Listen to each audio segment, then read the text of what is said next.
Ray returns home to New Jersey after a long shift at the docks. His ex-wife, Mary, drops off their kids so he can watch them while she visits her parents in Boston. Rachel greets her father warmly, but Robbie ignores him completely.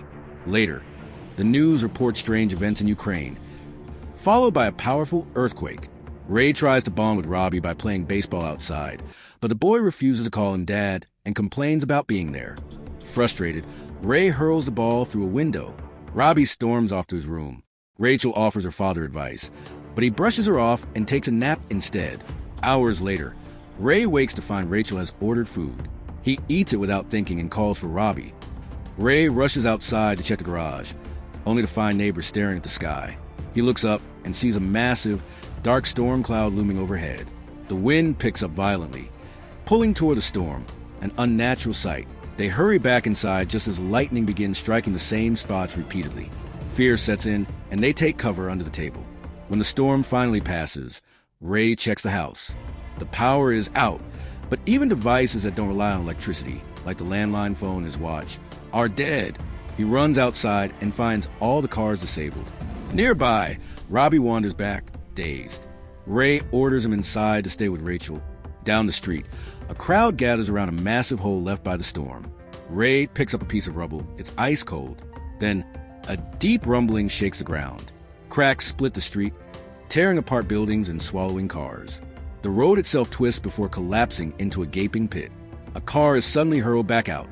Then enormous tripod legs rise and hold, crushing everything in their path. Ray barely dodges as a colossal alien machine emerges. It unleashes a deafening noise before firing deadly beams into the crowd. People scatter, but the machine cuts them down effortlessly. Ray ducks into a store, but the beams slice through walls. Cars crash through windows as chaos erupts. He barely escapes. He struggles to process what he's seen, but snaps into action. "We're leaving," he tells the kids. They pack quickly, and Ray grabs his gun. Outside, panicked crowds flee the town. Ray spots his mechanic, who's managed to fix a car. He begs him to come with them, but the man refuses, igniting the street with its beam. The mechanic is killed instantly. Ray speeds away with Rachel and Robbie. Weaving through wreckage as explosions tear through the town. On the highway, abandoned cars block the road. Desperate survivors flee on foot as the world collapses around them. They make it to Mary's neighborhood, untouched by the attack so far, and take shelter in her house. Robbie tries calling his grandparents, but the line is dead. The only food Ray brought are bachelor leftovers, peanut butter sandwiches. Rachel reminds him she's allergic. Neither kid wants to eat. Frustrated, Ray hurls the bread at the window. That night, they sleep in the basement for safety, but they're jolted awake by shaking branches, flashes of light, and eerie growling outside. A piercing screech fills the air. The house trembles as the light intensifies. Robbie drags his family into a sub-basement room just as flaming debris smashes through the window. Ray slams the door shut, sealing them in darkness. By morning, the basement is in ruins. Upstairs, the neighborhood lies devastated. A plane crash has leveled most of it. A news crew scavenges for food nearby. Ray learns the truth. Alien machines had appeared worldwide, piloted by creatures that arrived in the storms. Their shields are impenetrable. The military is losing. As a strange noise echoes in the distance, the crew flees. Ray gathers his family. Robbie stares in shock at the wreckage of his home before joining them in the car. On the road, Ray explains they're heading to Boston to find Mary. Robbie insists on going back to fight, sparking another argument. When Rachel needs a bathroom break, Ray pulls over near the woods. She stumbles upon a river. Hundreds of bodies float in the water. Ray quickly pulls her away. A military convoy passes. Robbie begs to join them, desperate for revenge. Ray argues, but it's Rachel who convinces her brother to stay. Later, Ray lets Robbie drive, despite having no license. By evening, they reach a refugee swarm. Panicked, Robbie hands the wheel back. The crowd surrounds the car, pounding on the windows, begging for help. A man jumps onto the hood. Ray speeds up, flinging him off. The mob turns violent, hurling objects. A near miss forces Ray to swerve, crashing into a pole. The crowd attacks. Windows shatter as hands claw inside. Robbie and Ray are yanked out. Ray fights desperately to protect Rachel, but they're overwhelmed. In a last resort, he fires his gun into the air. The crowd scatters. But another man presses a gun to Ray's head, demanding the car.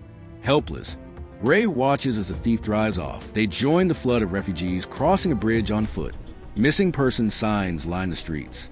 Rumors spread. Europe has been hit hardest, but the invasion is global. A functioning town offers a glimmer of hope. Power still works. Trains still run. At the Hudson docks, volunteers beg for blood donations. Ray spots an old friend in the crowd, but then birds scatter in panic. Tripods crest the hills. Chaos erupts. The military blocks the docks, fighting back the surge of refugees. Ships are packed, no more room. Ray shoves his kids onto a boat just as the ram closes. His friend screams for help, but he can't hear her over the screams. Then a whirlpool. A tripod rises from the water, flipping ferries like toys. Cars and people plunge into the depths. A vehicle crashes down, forcing Ray's family underwater. They kick free, swimming desperately as tentacles pluck victims from the sea. They make it to shore, only to see tripods hunting on land. Exhausted, they flee into the forest. Pieces of clothing rain from the sky. A military convoy rumbles past. Robbie bolts toward it. Ray sprints after him, leaving Rachel behind. A couple mistakes Rachel for an orphan and pulls her away. Ray abandons Robbie to save her. On the hill, military trucks explode. Tripods advance. A stranger named Harlan offers shelter in his cellar. Rachel trembles, devastated. Ray promises they'll find Robbie, but for now, she needs rest. Rachel asks for her favorite lullaby, but Ray doesn't know any. He sings whatever comes to mind until she finally drifts off. Exhausted, he accepts a drink from Harlan, who lost his entire family but has enough supplies in the cellar to last him a while. Harlan shares his theory. If the machines were buried underground, the aliens must have been here long before humans, watching them all this time. Suddenly, the building shakes. Debris crashes from the ceiling, punching a hole in the cellar. Harlan pulls Ray to window. Outside, the tripods are settling into place. He admits he only let Ray stay because he hoped they could fight back together. Ray notices strange red vines creeping through the rubble and along the walls. Then a noise. He signals everyone to hide. A tripod's tentacle slithers into the cellar. Distracted by a rat, it gives Ray a chance to quietly reunite with Rachel. They move carefully, staying just out of sight as the tentacle probes a room. Harlan raises an axe, ready to strike, but Ray urgently waves him off. Harlan creeps under the tentacle to join them, but his boot scrapes the floor. The tentacle whips toward the sound. Ray grabs a mirror, angling it to trick the machine. It almost leaves, then spots movement. The group bolts, leaving behind a shoe that fools the tentacle into thinking it missed them. Just as they breathe again, ripples tremble across a puddle. Something else is coming. Lights off. Silence. The real aliens enter. They move eerily close, examining human objects as the trio holds their breath. Harlan grabs his gun, but Ray wrestles it from him just as a distant horn calls the creatures back to their tripods. The red vines spread thicker now, crawling across the cellar. Harlan gasps. Outside the window, aliens are capturing people, draining their blood, then spraying it over the land to feed the creeping red plant. Harlan loses it.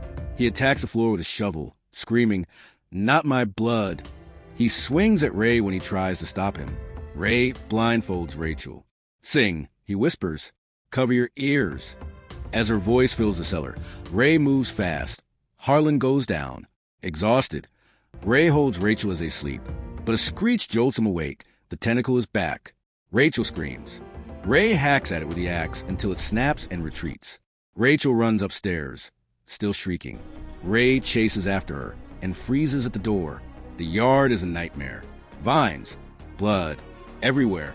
He finds Rachel at the hill's peak. Below, the land is painted red.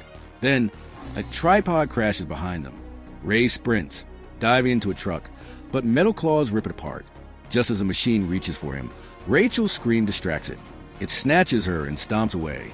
Ray races after it, scavenging grenades from a wrecked military truck. He hurls them, boom. The tripod staggers, then grabs Ray too, tossing him into a basket of prisoners beside Rachel. A smaller tentacle slithers in, hunting its next victim.